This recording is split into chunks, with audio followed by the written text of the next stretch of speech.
a note from me, Barbie, because you're so beautiful. Here's loving you Barbie doll dressed in velvety red hearts with love notes, stamper, and heart stickers. Loving you, Barbie. My love note is all hearts, because I love you, Barbie. If you grew up in America, your parents' doll of choice was probably Barbie. At least, that was the case for my mother.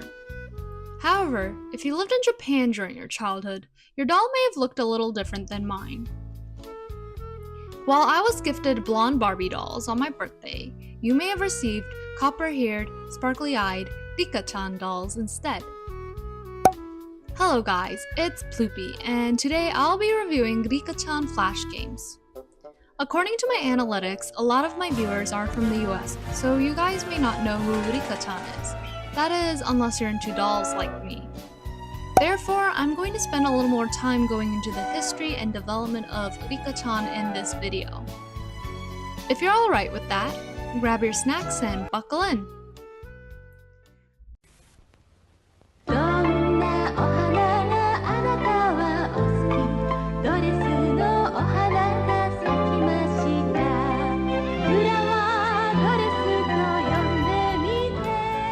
Licca-chan was first launched in 1967 by Takara Tomy. They were also the company that launched Beyblades to those who know of it. She was inspired by the works of Miyako Maki, who was one of the pioneers of shoujo manga during the 1960s. Miyako debuted in 1957 with her manga Haha Koi Warutsu, which directly translates to Mom Love Waltz. Many of her works had a distinctive art style that would later on be associated with the 60s shoujo scene. Her unique style would eventually get noticed by Takara Tomy, and their first wave of Licca-chan dolls would be based off of characters from her mangas. There are currently 4 generations of Licca-chan dolls.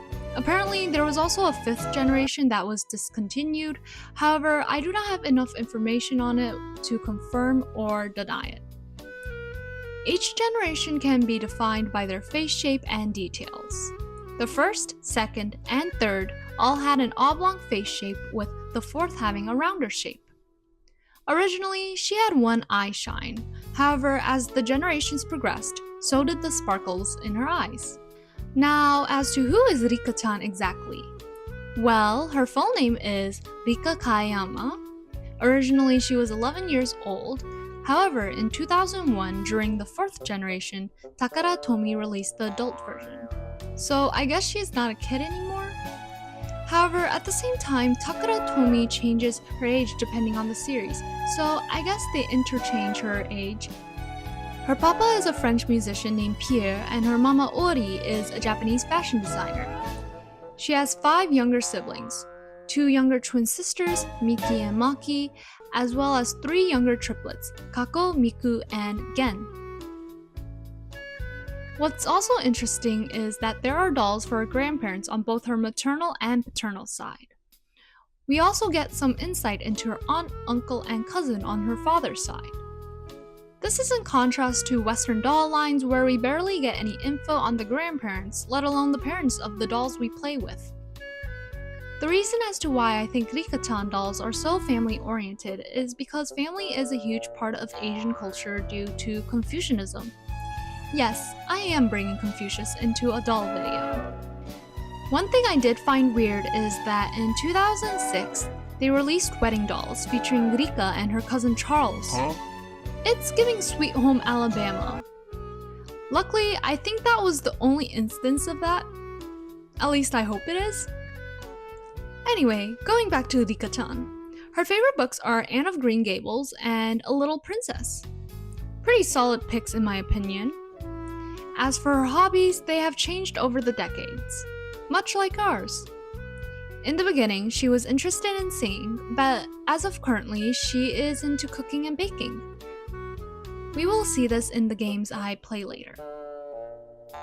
Currently, the popularity of Licca-chan dolls remain unwavered.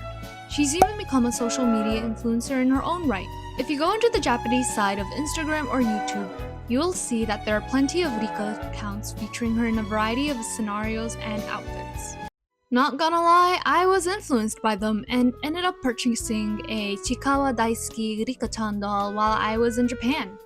And I have no regrets because it was probably the best purchase I've ever made, well, while I was in Japan.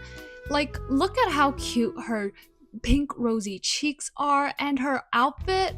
Oh my gosh. The quality of her clothes are so good. Like, the sweater is so soft and comfy. I wish it came in my size.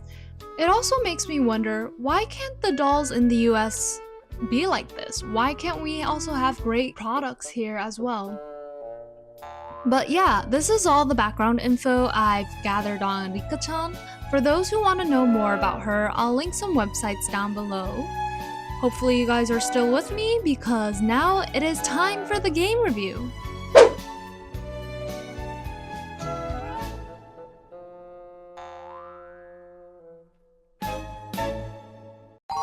The first game we have is Hair Color Change, Licca-chan, Sakura-chan. This translates to Hair Color Change, Licca-chan and Sakura-chan. I forgot to mention this earlier, but Takara Tomy also created a bunch of dolls that were supposed to be Rika's friends. Sakura-chan is from Japan and aspires to become a makeup artist. She is also the same age as Rika. For this game, it is fairly simple. You have to match the tiles without depleting all of your hearts. As the game progresses, it becomes more complicated. The cards itself are based off of the Hair Color Change series, specifically the one featuring Rika and Sakura. Personally, I really like the graphic design for this game. It's very cutesy and demure, but as for the actual gameplay, I would have liked to see more stages. I feel like it ended too quickly and just when it started to get challenging, so I'm going to have to give it a 4 out of 10. Next up, we have Licca-chan no chaimu de atteko, or Rika's chime guessing game. As the title might suggest, you have to guess who rings Rika's doorbell. She asks, "Who's there?" and you have to look through the peephole. In the corner, you are told how much time is remaining. As for the text on the bottom, it tells you to move your mouse to see who's looking through the peephole. You're given a total of 10 seconds to try to gather as much details as possible. Once the timer is up, you have to guess who you saw through the peephole. It wasn't too difficult, but somehow I still messed up between Maria and Alice. Unfortunately, I am an adult playing kids' games and reviewing them. What am I doing with my life? 4 out of 10 for giving me an existential crisis. Licca-chan Nurie. This one is just a coloring book. You get to choose one of 3 characters. Rika, of course, Maria, and Alice. The orange button on the bottom says Oteon and gives you a reference so you can see what the character is supposed to look like. I didn't really follow along with the reference and did my own thing. Maybe I should have though, because I try to make Alice into a gyaru, but you know, it didn't turn out the way I expected it to. Like, I got the skin tone down, but the colors just weren't coloring. I think it could have also been the outfit as well. Regardless, I really enjoyed this one because the color palette was actually nice to look at. Take notes, MGA. The pink button says Yari Naoshi and clears everything. The green one allows you to print out your page, and finally the blue one takes you back to the home page to choose a different character. I had a fun time coloring this, so I'll give it a 7 out of 10. Licca-chan Happy Pink Kissekai Game. It translates to Rika's Happy Pink Dress-Up Game. I thought it would be just a regular dress-up game, but no, it was not. On the left, they give you a reference and you have to match Rika's outfit. Here's the real kicker though. You can't just drag and drop the outfits like other games. Instead, you have to time it so that you get the correct accessory. My Japanese is not that good, which meant that it took some time for me to read the buttons, but eventually I got it down. The pink one is hairstyle, blue says hat/hair accessory, orange is dress, purple is bag/accessory, and finally the green one is shoes/bottoms. This one was pretty fun as well, so I'll give it a 6 out of 10. Licca-chan no okashi no uchi sweets decora house. What it is basically a sweets decor game. You're given a gingerbread house and some decorations on the side. Sadly, you can't put the items just anywhere. The cookies and strawberry whipped cream can only be placed on certain locations on the roof, and the macarons can only be placed in the area on top of the door. I did really like the graphics for this one though.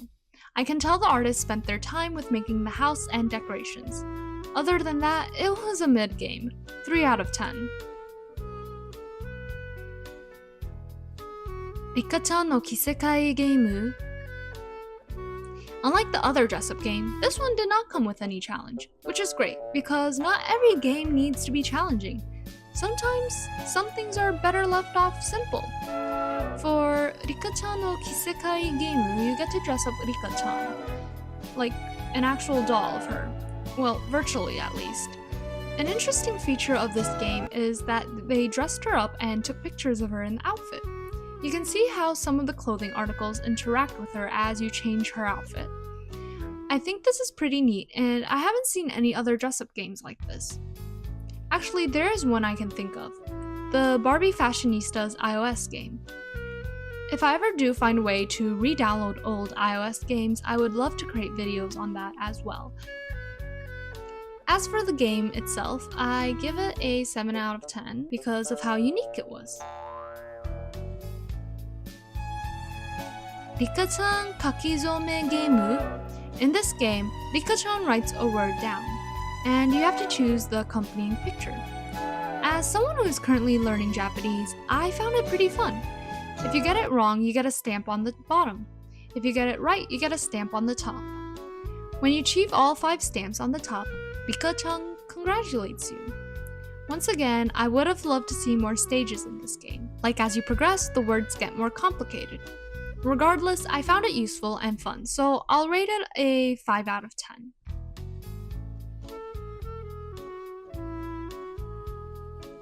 Licca-chan nakayoshi pet shop game. Guessing from the imagery, you guys may have predicted that this is a pet game. A staple in all girly flash games. The gameplay consists of placing pets into their respective boxes within the time frame. I don't know how ethical this is, since it slightly resembles something that you would see at a morgue, but kawaii-fied. After you place the pets in their boxes, you move on to the next stage. There are a total of 3 stages again for this one. I found the final stage the most entertaining, because some of the pets would jump out of the box and you would have to try and re-grab them. And I kind of get why they would do that, because if I was a pet here, I wouldn't want to be enclosed in a mortuary box. Also, doesn't the black and white dog kind of look like Iggy from JoJo? Poor thing, having to fight for his life again. I'll give this game 8 out of 10 coffee gums. Licca-chan no osouji game. In this game, Licca-chan has to clean up her room. You get 2 difficulties, easy or hard. I'm guessing that the easier one just had less clutter. Either way, you just click on the item and then where you think it goes. You can choose either the closet, vanity, bookshelf, or couch. Oh, there's also a timer on the side in case it wasn't challenging enough. To be honest, her room was not even that messy, at least compared to mine. In this game, she's wearing her iconic pink dress and her cute Mary Jane shoes. Wait, her shoes? Girl, aren't you Japanese? Why do you have your shoes inside your home? Anyways, 4 out of 10. Last but not least is Licca-chan no oryori game, aka Licca-chan's cooking game. Basically, either her sisters or parents will request a dish and you have to cook it. Most of the gameplay is just you clicking on the correct items, and because Licca has eldest daughter syndrome, she doesn't dare cook the dish if you click the wrong items. I struggled with the shrimp pilaf because I had no clue what it was. Turns out it was a Middle Eastern fried rice, essentially. Once the dish is created, she will bring it out. Her sisters will respond with "itadakimasu," and her parents will say, "This looks delicious," / "You did well." Her family is so supportive of her endeavors, which is so nice to see. I think for this one, it's a 6 out of 10. And that, guys, is the final game. Overall, I like the aesthetics of all of the games. They had a clear vision and they stuck to it. I can't say the same for the gameplay, unfortunately.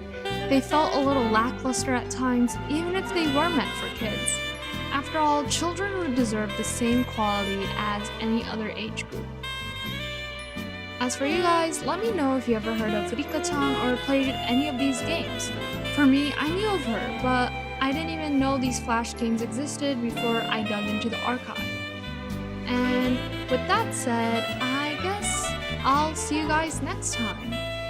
Be sure to subscribe and like this video if you enjoyed it and want to see more Flash games from me in the future. And with that said, ta-ta!